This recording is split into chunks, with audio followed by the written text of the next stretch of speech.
I'm being honest, since I promised an ASMR video, I really haven't known what to do. Do I go over the top? Do I make it a joke? How much do I try exactly? I'd really like to do something with genuine effort, but I really don't think I'd be good enough for anything high quality. That being said, I think I figured out a good middle ground.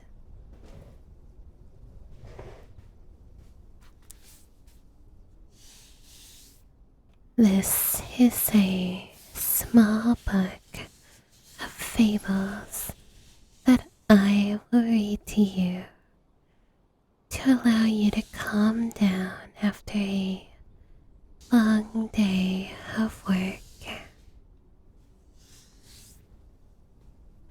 Allow me to find a story to start with.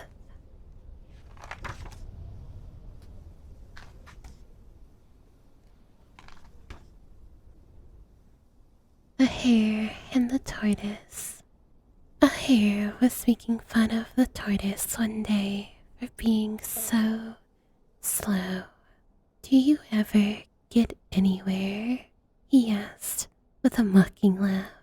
Yes, replied the tortoise, and I get there sooner than you think. I'll run you a race to prove it. The hare was much amused at the idea of running a race with a tortoise, but for the fun of the thing he agreed. So the fox consented to act as judge, marked the distance, and started the runners off.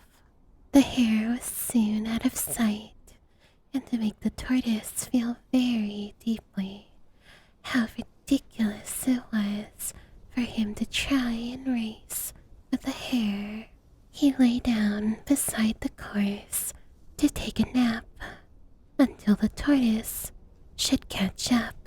The tortoise, meanwhile, kept going slowly but steadily, and after a time passed the place where the hare was sleeping. But the hare slept on very peacefully, and when at last he did wake up, the tortoise was near the goal. The hare now ran his swiftest, but he could not overtake the tortoise in time. End of Story 1. Story 2. The Goose and the Golden Egg. There was once a countryman who possessed the most wonderful goose you can imagine. For every day when he visited the nest, the goose had laid a beautiful, glittering golden egg. The countryman took the eggs to the market and soon began to get rich. But it was not long before he grew impatient with the goose because she gave him only a single egg a day. He was not getting rich fast enough. Then one day, after he had finished counting his money, the idea came to him that he could get out all the golden eggs at once by killing the goose and cutting it open. But when the deed was done, not a single golden egg did he find, and his precious goose was dead. End of Story 2.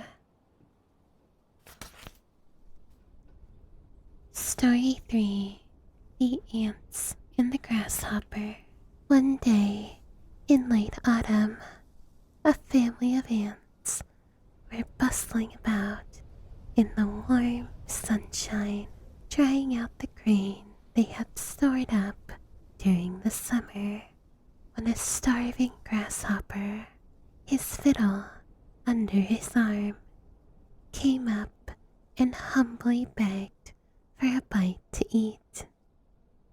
"What?" cried the ants in surprise. "Haven't you stored anything away for the winter? What in the world were you doing all last summer?" "I didn't have time to store up any food," whined the grasshopper.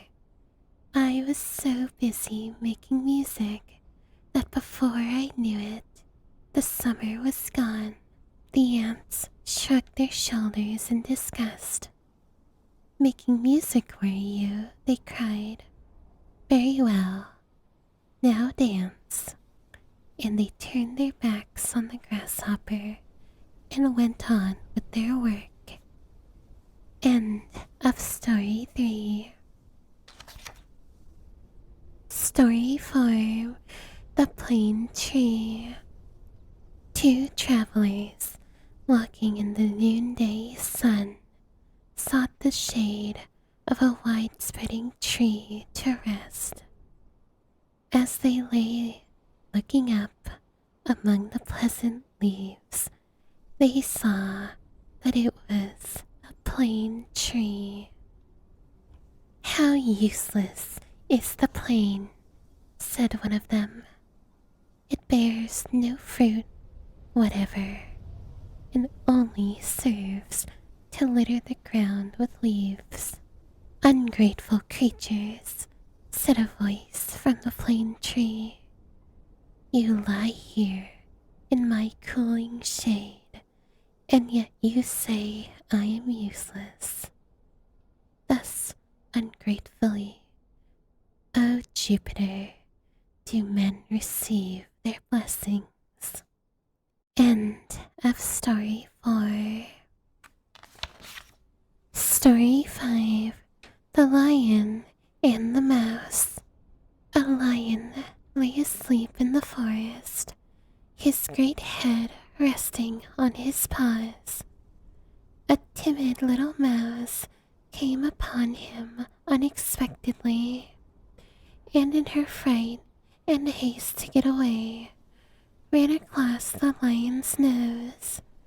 Roused from his nap, the lion laid his huge paw angrily on the tiny creature to kill her.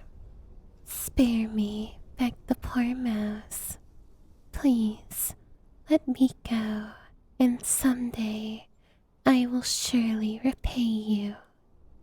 The lion was much amused to think that a mouse could ever help him, but he was generous and finally let the mouse go.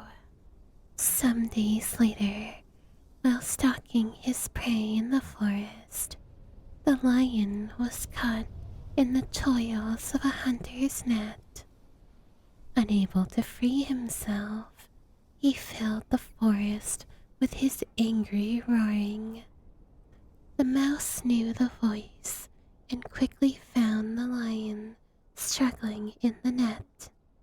Running to one of the great ropes that bound him, she gnawed it until it parted, and soon the lion was free. "You laughed when I said I would repay you," said the mouse. "Now you see that even a mouse can help a lion." End of Story 5. I hope those stories allowed you to feel at ease, and I hope you have a wonderful night.